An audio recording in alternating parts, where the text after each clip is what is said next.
સુરતમાંથી duplicate ઘી બાદ હવે ડુપ્લિકેટ કોસ્મેટિકનું પણ ગોડાઉન ઝડપાયું છે। સુરતમાંથી નકલી ઘી બનાવતી ફેક્ટરી બાદ હવે ડુપ્લિકેટ કોસ્મેટિકનું ગોડાઉન ઝડપાયું છે।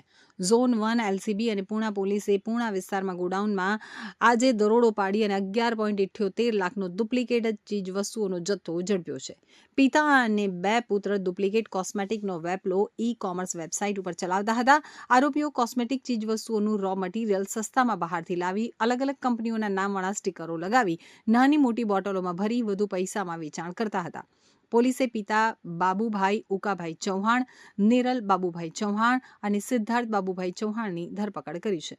25,000ના કમ્પ્યુટર અને પ્રિન્ટર કબજે કર્યા છે। આરોપીઓ 10 રૂપિયાની વસ્તુ 200માં વેચતા પોલીસ પાસેથી માહિતી મળી હતી।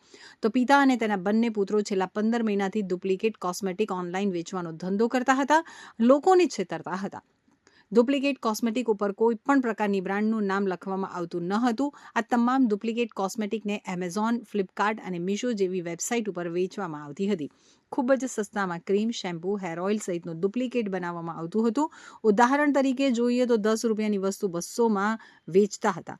પોલીસને બાતમી મળી કે પૂણા ગામની રંગ અવધૂત સોસાયટીમાં આવેલી ગોડાઉનમાં મોટા પાયે ડુપ્લિકેટ કોસ્મેટિક વસ્તુઓનું ઉત્પાદન અને પેકિંગ થઈ રહ્યું છે। તો પોલીસે તાત્કાલિક છાપો મારતા ત્યાંથી ડુપ્લિકેટ કોસ્મેટિક ચીજવસ્તુઓનો મોટો જથ્થો મળી આવ્યો હતો।